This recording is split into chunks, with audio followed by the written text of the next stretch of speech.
आज हमारे साथ बीआरडी मेडिकल कॉलेज गोरखपुर से डॉक्टर कुमार यश श्रीवास्तव जी हैं, जो एक बच्चों के डॉक्टर हैं, पीडियाट्रिक्स हैं, जिनको आम भाषा में कहा जाता है कि बच्चों के स्पेशल डॉक्टर्स होते हैं जो सिर्फ बच्चों के जो बीमारियां उसको देखते हैं। आइए हम उनसे कुछ जानने की कोशिश करते हैं कि बदलते मौसम में किस तरह का प्रभाव पड़ता है बच्चों के ऊपर और क्या क्या बीमारियां होती हैं, उनसे बचाव और उनसे किस तरह से उनको रखा जाए कि उनको बीमारियां ना लगे।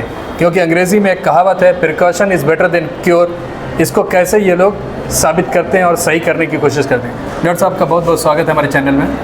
नमस्कार। ये बताइए, जो मौसम चेंज हो रहा है अभी, ठंड से गर्म, गर्म से ठंड एकाएक हो जा रहा है, तो बच्चों को बहुत सी छोटी छोटी बीमारियां होती हैं जिसका पता नहीं चलता। माँ बाप, बच्चे बोलने लायक होते नहीं हैं और वो बीमारियां होती हैं, तो उसको आप लोग कैसे देखते हैं और कैसे उससे बचाव करना चाहिए?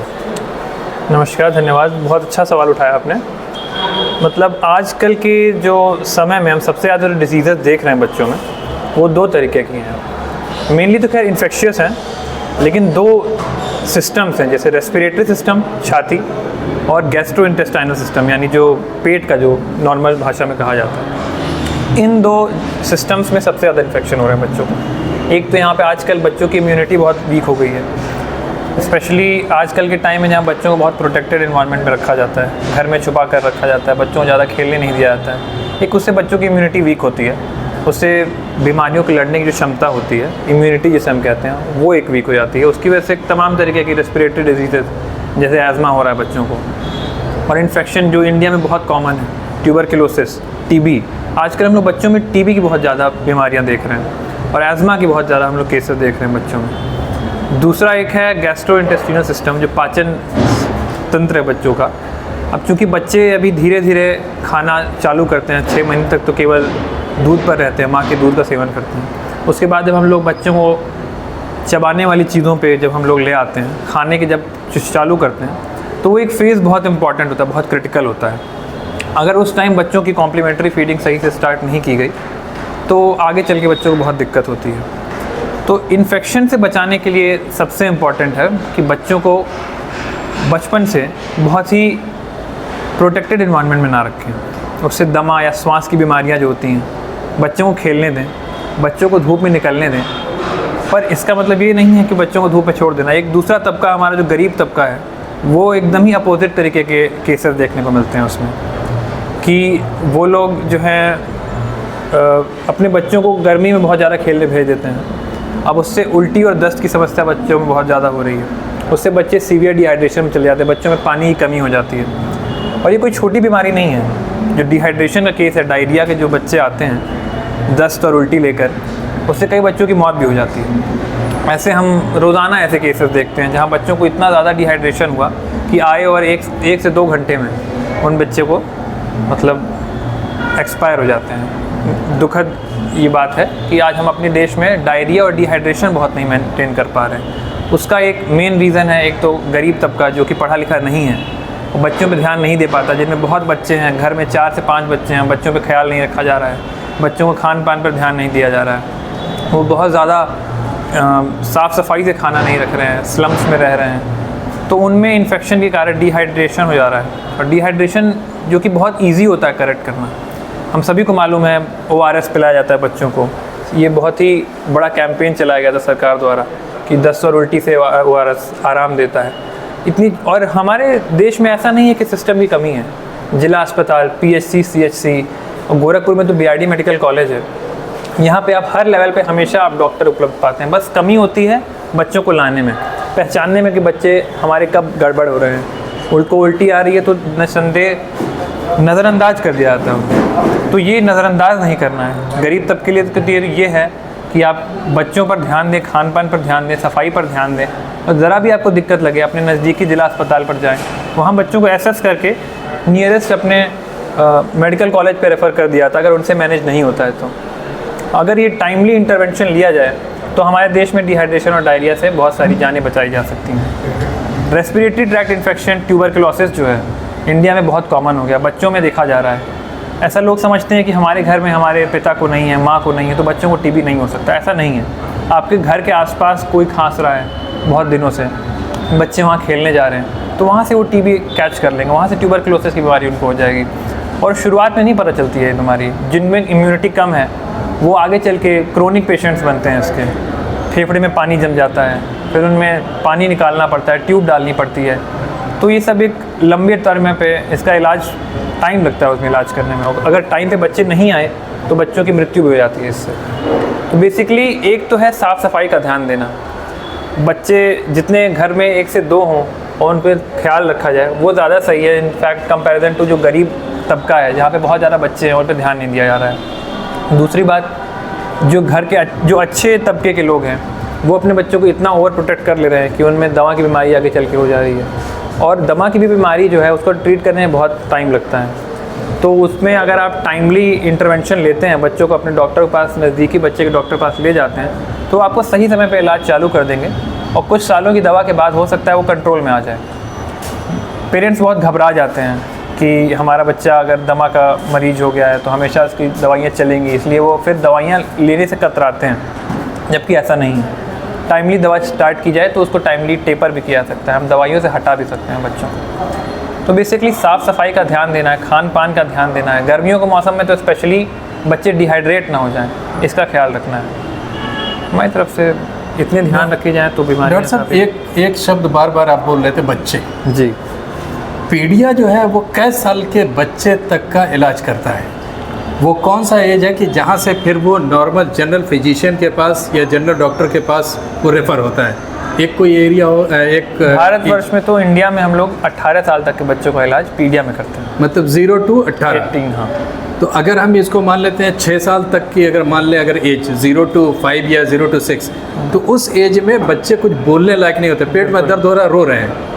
अब ना घर वालों को पता कि किस वजह से हो रहा है, कैसे हो रहा है, तो ये कैसे देखा जा सकता है? कैसे एक आम जनता जो है, जो आम लोग हैं, वो कैसे मालूम करेंगे कि ये इसको प्रॉब्लम है और ये भूख से दर्द हो रहा है या फिर जो है कोई दिक्कत है? देखिए, घर में सबसे बड़ा डॉक्टर माँ है। माँ को पता रहता है हमारा बच्चा किस लिए रो रहा है, दूध के लिए रो रहा है, दर्द हो रहा है इसलिए रो रहा है, घबरा रहा है, खेलने के लिए रो रहा है। माँ को सब समझ में आता है।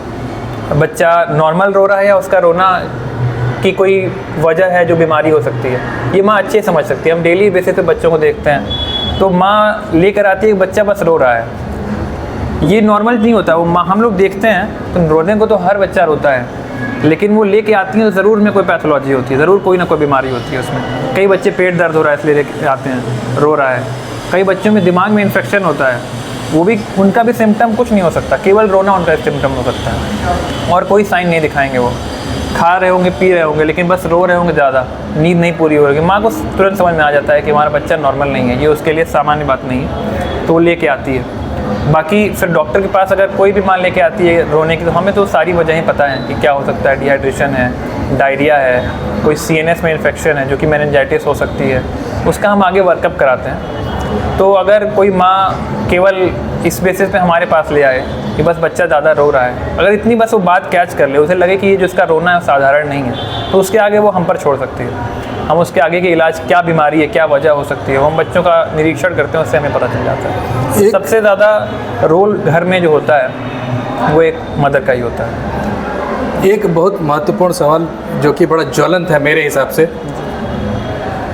आज का जो 21वीं सदी है और ख़ास तौर से जो नई माएँ हैं, हम लोग के ज़माने में तो नहीं होता था, आज के ज़माने में क्या है, बच्चा पैदा हुआ 6 महीने के बाद अगर रोए तो उसके हाथ में मोबाइल पकड़ा दिया जाता है और बच्चा भी मोबाइल देख देख के बड़ा खुश होता है और चुप होता है। एक वक्त ऐसा आता है कि अगर उससे मोबाइल छीना जाता है तो वो बेतहाशा रोने लगता है और अजीब सी हरकतें करने।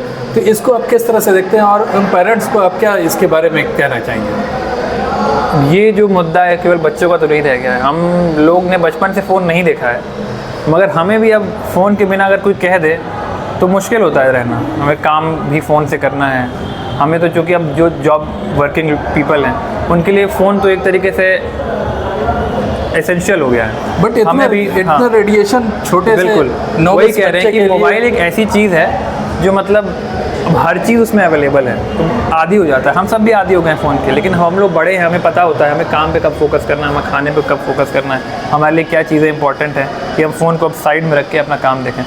अब बच्चों को बचपन से अगर फ़ोन की आदत दिला दी जाती है तो फिर हर एस्पेक्ट में वो रिफ्लेक्ट करता है। बच्चे खाना पीना छोड़ देंगे। तो ये सही है? बिल्कुल भी सही नहीं है। तो पेरेंट्स को ये बात समझनी होगी, हर तरीके से बच्चों को बाहर भेज के खेलने के लिए देना होगा। आजकल हम देखते हैं कई बच्चे आते हैं बाहर नहीं जाते, माँ से पूछो कि ये क्या मतलब बाहर जाता है खेलने की, नहीं हम तो घर पे ही रखते हैं हमेशा बच्चे को। और वो इस बात पे प्राउड फील करती हैं हमारा बच्चा बाहर नहीं जाता है, हमारा बच्चा घर में ही रहता है, ज़्यादा से ज़्यादा फ़ोन चला लेता है, उसी में उसका हो जाता है।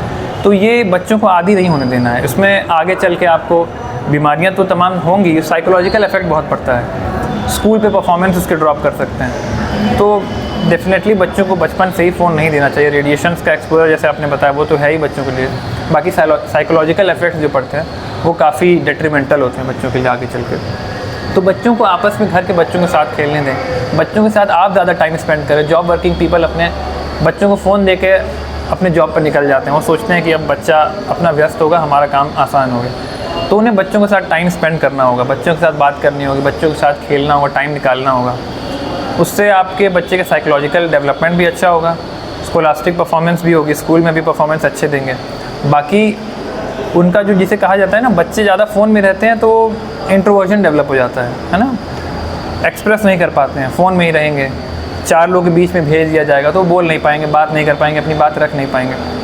तो दिक्कतें तो बहुत सारी हैं। तो ये माँ बाप को समझना होगा कि बच्चों को कब फ़ोन से इंट्रोड्यूस कराना है, जो कि मुझे ख्याल से स्कूल लाइफ में कोई ज़रूरी नहीं है फ़ोन से इंट्रोड्यूस कराया जाए। हाँ, आज कॉलिंग आजकल बहुत इंपॉर्टेंट हो गई है। फ़ोन में आप अगर इंटरनेट के बिना वाले फ़ोन हैं जो आते हैं साधारण फ़ोन, उसके से अगर काम चल रहा है स्कूल लेवल पे तो दैट इज़ सफिशिएंट, फ़ोन की कोई ज़रूरत नहीं है। बाकी आप पेरेंट्स को समझना होगा कि किस लेवल पे वो अपनी तरीके से मैनेज कर सकते हैं ये चीज़। हमारी तरफ से तो बिल्कुल ये बात कही जाएगी। हम डेली बेसिस पे देखते हैं बहुत सारे बच्चे आते हैं, फ़ोन के कारण उनको बहुत दिक्कतें होती हैं, और दैट्स व्हाट आई थिंक कि इस पे पेरेंट्स को ध्यान देना चाहिए।